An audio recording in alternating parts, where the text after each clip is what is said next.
Halo rekan-rekan pejuang P3K tahun 2022, ketemu lagi kita nih di channel aku nih teman-teman. Nah, kalian udah tahu kan ya kalau ada 4 jenis tes nih untuk di P3K tahun 2022. Yang pertama itu ada apa teman-teman? Yap, yang tes kompetensi P3K. Kemudian juga ada tes sosial kultural, kemudian ada tes manajerial, dan terakhir ada tes wawancara nih teman-teman. Nah, kali ini kita akan coba nih ya membahas soal-soal yang mungkin bentuknya ya mirip-mirip dengan soal P3K yang akan keluar nanti teman-teman. Yaitu khususnya untuk yang manajerial dan juga untuk sosial kultural. Nah, berdasarkan berita yang aku baca, kemudian buku-buku yang aku baca juga nih teman-teman, untuk kedua jenis tes ini katanya sih bakal mirip-mirip nih dengan soal TKP, tes karakteristik pribadi. Nah, mungkin buat teman-teman yang udah pernah ngikutin seleksi CPNS ya, itu udah nggak asing lagi nih dengan TKP. Ya, jadi nggak usah berlama-lama lagi teman-teman, kita langsung aja coba masuk ke soal yang pertama.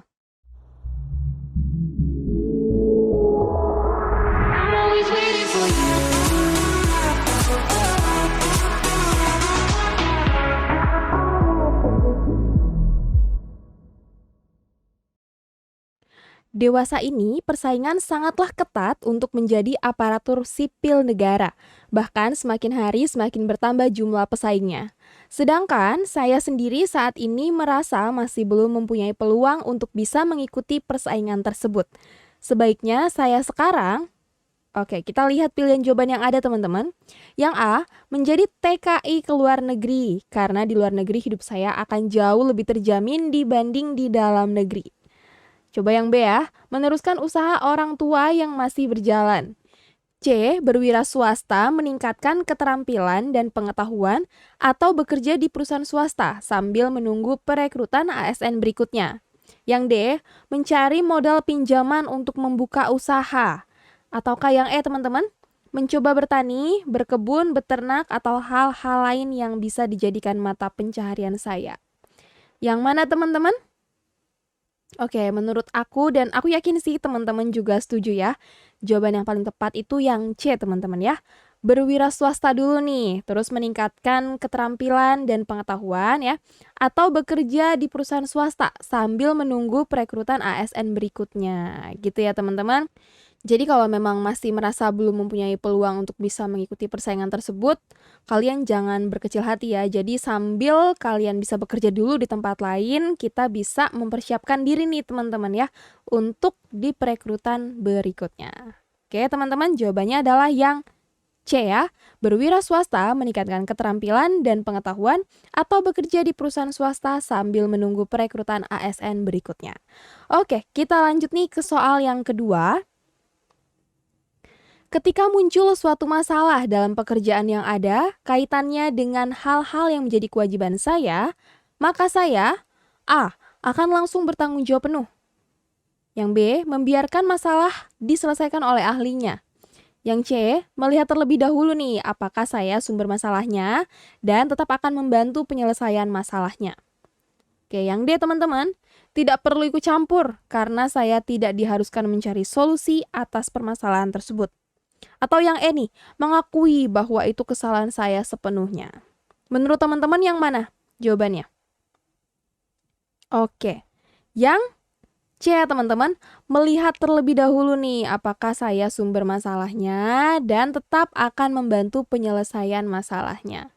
Oke, sekarang kita lanjut ke soal yang ketiga. Anda adalah pegawai yang cukup dekat dengan atasan. Namun suatu hari atasan Anda hendak memindahkan Anda ke cabang yang lumayan terpencil dan pelosok. Padahal Anda adalah karyawan yang sudah lama mengabdi dan berprestasi. Respon Anda adalah yang mana? Kita lihat A, menolak dengan halus dan mengusulkan yang lain saja. Yang B, bersedia dipindah tanpa membantah. Yang C, mencari alasan dan bernegosiasi karena dekat dengan atasan. Wow. Yang D, mengusulkan karyawan yang lain saja karena Anda merasa senior dan disegani di kantor. Ataukah yang E teman-teman, berangkat nih tapi dengan rasa kecewa terhadap atasan. Yang mana jawabannya? Oke, yang B ya, bersedia dipindah tanpa membantah ya, karena ketika kalian sudah menjadi ASN, mau tidak mau, mutasi itu merupakan suatu hal yang wajar dan nggak bisa kita tolak teman-teman ya. Jadi mau tidak mau ketika diamanahkan ya untuk pindah ke daerah terpencil dan pelosok, kita harus siap teman-teman. Oke ya, kita lanjut nih ke soal yang keempat. Suatu hari Anda sedang mengerjakan tugas harian dan di saat yang bersamaan atasan Anda mengutus Anda untuk mewakilinya menghadiri undangan rapat dinas. Manakah yang Anda dahulukan, menyelesaikan tugas hari itu terlebih dahulu atau melaksanakan perintah atasan? Yang A teman-teman, menyelesaikan tugas dulu karena kalau tidak selesai kerjaan bisa menumpuk. Yang B, menyelesaikan tugas dulu karena sudah terlanjur dikerjakan. Yang C, menyelesaikan tugas dulu dengan secepat-cepatnya karena tidak terlalu terlambat memenuhi undangan rapat dinas tersebut. Yang D nih, melaksanakan tugas atasan terlebih dahulu. Atau yang E, saya menyarankan atasan untuk mengutus rekan yang lain karena saya sedang mengerjakan tugas. Oke, mungkin ada yang menjawab yang C teman-teman ya. Menyelesaikan tugas dulu dengan cepat-cepatnya agar tidak terlalu terlambat memenuhi undangan rapat dinas tersebut. Nah, sebenarnya ini ada resikonya juga sih teman-teman. Kalau kalian mengerjakan tugas secepat-cepatnya, belum tentu yang kalian kerjakan itu benar teman-teman ya. Karena seringkali tugas itu membutuhkan kehati-hatian dan juga ketelitian teman-teman ya. Jadi menurut aku ketika kalian diamanahkan untuk menghadiri undangan rapat dinas, mau tidak mau kalian harus langsung berangkat teman-teman ya. Langsung melaksanakan tugas atasan terlebih dahulu. Ya, jadi mungkin bisa aja ketika tugas harian kalian itu sifatnya online atau bisa dikirim soft filenya ya. Jadi ketika rapat kalian bisa sambil mengerjakan tugas harian nih gitu. Tapi tetap teman-teman ketika disuruh untuk mewakili pimpinan, kita harus tetap bersedia. Oke teman-teman? Jadi jawabannya yang D ya, melaksanakan tugas atasan terlebih dahulu. Oke, sekarang kita lihat soal yang kelima. Seorang teman meminta saya memalsukan tanda tangan presensi. Maka sikap saya, nah mungkin ini sering terjadi nih ya teman-teman. Oke, yang A, menuruti permintaannya karena dia rekan yang baik. Yang B, menolak permintaannya dan menegur agar tidak melakukan kecurangan presensi. Yang C, melaporkan pada atasan agar atasan yang menegurnya. Yang D, meminta rekan lain untuk memalsukan tanda tangannya. Yang E, menolak permintaannya dan membiarkan kolom presensinya kosong. Yang mana teman-teman? Menuruti permintaannya karena dia rekan yang baik? Wah, tentu tidak ya teman-teman. Oke, jawabannya adalah yang B ya. Menolak permintaannya. Terus juga kita menegur nih agar tidak melakukan kecurangan presensi ya. Mungkin ada yang jawab yang E nih, menolak permintaannya dan membiarkan kolom presensi kosong. Nah, itu masih sedikit lagi kurang teman-teman ya, karena selain menolak kita juga bisa menegur rekan kita tersebut. Oke, kita lanjut ya ke soal yang keenam. Saya berusaha memperbaiki kelemahan diri, tetapi belum juga nampak hasilnya, sehingga saya A. Menerimanya dengan terpaksa. B. Menerimanya meski tentu saja dengan sedikit kekecewaan. Yang C. Menerimanya dengan lapang dada. Yang D. Membenci diri saya sendiri. Yang E. Meratapi diri sendiri. Yang mana teman-teman? Yap, tentunya yang C ya. Menerimanya dengan lapang dada ya. Jadi sabar teman-teman ketika kalian pengen memperbaiki kelemahan tapi belum juga nampak hasilnya, tetap sabar dan tetap berusaha nih untuk memperbaiki kelemahan diri kalian ya. Karena kita percaya ya di balik kelemahan diri kita itu pasti ada kelebihan-kelebihan yang kemungkinan besar bisa menutup kelemahan kita tersebut ya. Jadi kita harus menerimanya dulu nih dengan lapang dada tapi juga terus berusaha untuk memperbaiki kelemahan diri kita sendiri. Oke, kita lanjut ya ke soal nomor 7. Jika seorang rekan kerja menyampaikan gagasan yang berbeda dengan gagasan yang saya miliki, padahal gagasan saya lebih berkualitas, maka sikap saya A. Saya potong bicaranya dengan sopan. B. Saya potong bicaranya agar tidak membuang waktu. Yang C. saya dengarkan setengah hati.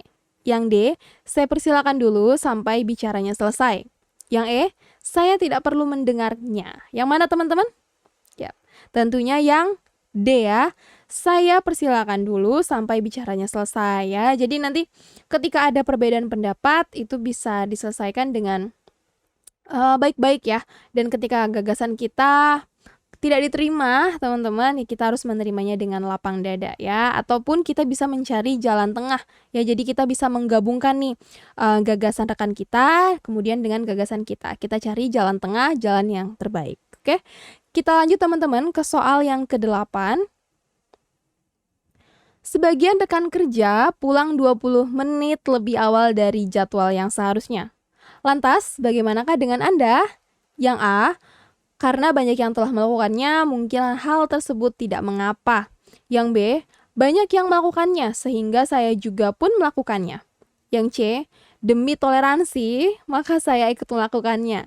Yang D, saya tak melakukannya supaya dinilai sebagai staf yang rajin oleh atasan.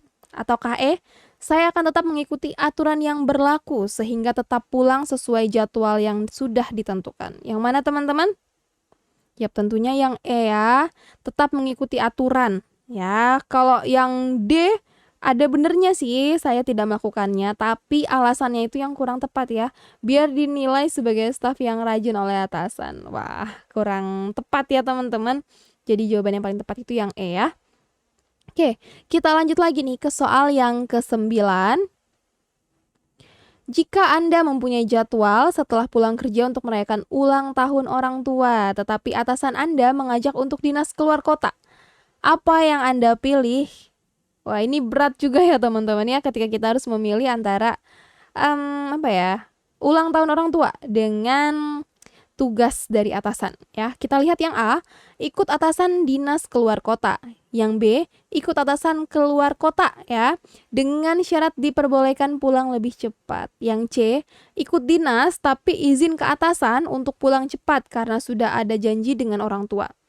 Yang D, menolak secara halus dan izin jika tidak bisa karena sudah ada janji. Atau yang E, mohon ke atasan untuk minta waktu mempertimbangkan jadwal keduanya agar bisa ikut. Yang mana teman-teman?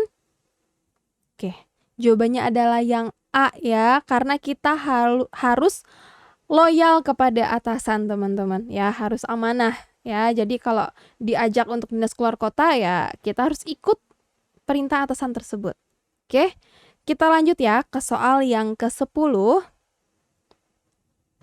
Saat Anda sampai kantor, atasan Anda tengah memarahi staf Anda. Apa yang akan Anda lakukan? Yang A, teman-teman, menanyakan permasalahan kepada bawahan. Yang B, menemui atasan Anda untuk mengetahui permasalahan. Yang C, mempertemukan atasan dan staf Anda dalam sebuah pertemuan. Yang D, mencari tahu permasalahan dan menentukan siapa yang salah dan benar di antara kedua belah pihak. Ataukah yang E, mencari tahu permasalahan dan menentukan siapa dan hukuman apa yang pas dilakukan? Yang mana teman-teman? Oke, jawabannya adalah yang B teman-teman ya. Menemui atasan Anda untuk mengetahui permasalahan. Ya, jadi ketika Anda berada di tengah-tengah ya, di mana kalian mempunyai atasan dan juga mempunyai staf. Jadi ketika ada masalah, kalian ibarat kata tuh kayak harus pasang badan nih. Kalian baik-baik harus menemui atasan kalian ya. Pengen tahu nih sebenarnya masalahnya apa sih gitu kan. Nah, setelah kalian dapat info dari atasan kalian ya, kalian bisa menemui staf kalian dan menegur ataupun menasehati mereka. Oke teman-teman? Nah, itu adalah 10 soal untuk tes sosial kultural dan juga tes manajerial. Gimana teman-teman? Mudah atau sulit? Ya, sering-sering berlatih ya. Oke, terima kasih nih buat kalian yang sudah menonton dan jangan lupa untuk terus saksikan video aku. Dan buat yang belum subscribe, silahkan subscribe sekarang juga. Oke, salam sukses!